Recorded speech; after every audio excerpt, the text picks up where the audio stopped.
পাকিস্তানের সঙ্গে হাসিনা পরবর্তী সম্পর্ক নিয়ে বাংলাদেশে সতর্ক আশাবাদ। গত আগস্টে শেখ হাসিনাকে ক্ষমতাচ্যুত করার মধ্য দিয়ে কয়েক দশকের তিক্ত সম্পর্কের পর ঢাকা ও ইসলামাবাদ একে অপরের সঙ্গে বন্ধুত্বের একটা জোরদার করার পদক্ষেপ নিয়েছে। এর মাধ্যমেই পাকিস্তানের সঙ্গে বাংলাদেশের কূটনীতির নতুন দিগন্ত উন্মোচন হয়েছে বলে মনে করেছেন বিশ্লেষক। রাজনৈতিক দল ও জনসাধারণ অন্তর্বর্তীকালীন সরকারের প্রধান নোবেল বিজয়ী ডক্টর মোহাম্মদ ইউনূস গত 8ই আগস্ট দায়িত্ব নেওয়ার পর থেকে পাকিস্তানের প্রধানমন্ত্রী শেহবাজ শরীফের সঙ্গে 2বার সাক্ষাৎ করেছেন।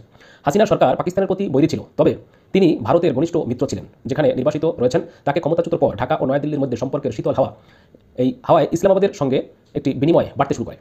যুক্তরাষ্ট্রে বাংলাদেশের সাবেক রাষ্ট্রদূত হুমায়ুন কবির আরব নিউজকে বলেন যে পাকিস্তানের সঙ্গে দ্বিপাক্ষিক আলোচনার ক্ষেত্রে সাম্প্রতিক ঘটনাবলীর সম্পর্ক স্বাভাবিক করার একটি প্রক্রিয়া। নানা কারণে গত 15 বছরে সম্পর্ক স্বাভাবিক মাত্রার নিচে ছিল। এখন সম্পর্ক স্বাভাবিক করার সুযোগ তৈরি হয়েছে, যা দুই রাষ্ট্রের মধ্যে স্বাভাবিক। তিনি বলেন, আমি বিশ্বাস করি ভারত চাইলে দ্বিপাক্ষিক সম্পর্কের স্বাভাবিকভাবে দেখতে পারে। ভারতের দৃষ্টিকোণ থেকে এটিকে নেতিবাচকভাবে দেখার কোনো কারণ নাই।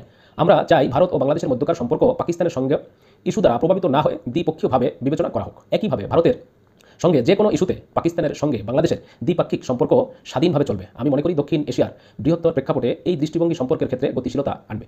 যেসব রাজনৈতিক দল হাসিনার আওয়ামী লীগের বিরোধী ছিল, চিরপ্রতিদ্বন্দ্বী বাংলাদেশ জাতীয়তাবাদী দল বিএনপি এবং বৃহত্তম ইসলামপন্থী দল বাংলাদেশ জামায়াত ইসলামী, যাদের হাসিনার শাসনামলে নিষিদ্ধ করা হয়েছিল, উভয় পাকিস্তানের সঙ্গে সম্পর্ক বৃদ্ধির বিষয়ে আশাবাদী। হুমায়ুন কবির বলেন, বিগত সরকারের সময় শেখ হাসিনা কেবল একটি দেশের সঙ্গেই ঘনিষ্ঠ সম্পর্ক বজায় রেখেছিলেন। তার নিজের ভাষায়, বাংলাদেশ ভারতকে যা দিয়েছে ভারত তা চিরদিন মনে রাখবে। জামায়াত ইসলামীর মুখপাত্র মতিউর রহমান আকন্দ বলেন, এই পররাষ্ট্রনীতি সঠিক পদক্ষেপ ছিল না। বিএনপির আন্তর্জাতিক বিষয়ক সম্পাদক নওশাদ জমিরও বাংলাদেশ পাকিস্তানের মধ্যে আগের মতো স্বাভাবিক সম্পর্ক পুনরায় শুরু করার বিষয়টিকে স্বাগত জানিয়েছে। কিন্তু 1971 সালের স্বাধীনতা যুদ্ধের স্মৃতি এখনও জীবন্ত। জামায়াতে ইসলামী তখন একটি সক্রিয় রাজনৈতিক দল ছিল এবং যুদ্ধের সময় স্বাধীনতা আন্দোলনের বিরোধিতা করে পাকিস্তানের সঙ্গে জোটবদ্ধ ছিল। অন্যদিকে বিএনপি প্রতিষ্ঠা করে জিয়াউর রহমান, যিনি বাংলাদেশ সামরিক বাহিনীর একজন বিশিষ্ট কমান্ডার এবং মুক্তিযুদ্ধের অন্যতম নেতৃত্বস্থানীয় ব্যক্তিত্ব। ইসলামাবাদের সঙ্গে সম্পর্ক স্বাভাবিক করা উভয় পক্ষের জন্য একটি স্বাগত অগ্রগতি হলেও সাধারণ বাংলাদেশিরা এটাকে সতর্কতার সঙ্গে দেখছেন। ঢাকা বিশ্ববিদ্যালয়ের শিক্ষার্থী মুশফিক তালুকদার বলেন, আমরা আঞ্চলিক সহযোগিতা প্রতিষ্ঠা করতে পারি এবং আমি মনে করি এটি একটি আঞ্চলিক শক্তি হওয়ার সুযোগ। ব্যক্তিগতভাবে আমি মনে করি পাকিস্তানকে আগে 1971 সালের সমস্যা নিয়ে কথা বলতে হবে। তিনি বলেন, 1974 সালে পাকিস্তানের তৎকালীন প্রধানমন্ত্রী জুলফিকার আলী ভুট্টো বাংলাদেশে এসেছিলেন এবং তিনি ব্যক্তিগতভাবে ক্ষমা চেয়েছিলেন।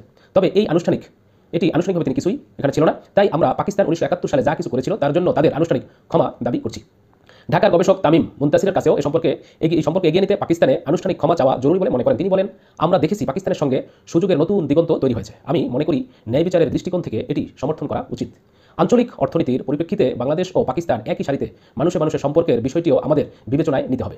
গত কয়েক মাস ধরেই এ ধরনের কথাবার্তা চলছে। ডিসেম্বর থেকে ঢাকায় পাকিস্তানের সিনেমা এবং বাংলাদেশের সিনেমা দেখানো হচ্ছে পাকিস্তান হলে। 1971 সালের যুদ্ধের পর প্রথমবারের মতো পাকিস্তানি পণ্যবাহী জাহাজ বাংলাদেশের প্রধান এই চট্টগ্রাম বন্দরে আসতে শুরু করেছে। ঢাকা বিশ্ববিদ্যালয়ের আরেক শিক্ষার্থী তাহমিদ আল মুদাসসির চৌধুরী আরব নিউজকে বলেন, বাংলাদেশ ও পাকিস্তানের বর্তমান পরিস্থিতি সম্পর্কে আমি বেশ ইতিবাচক।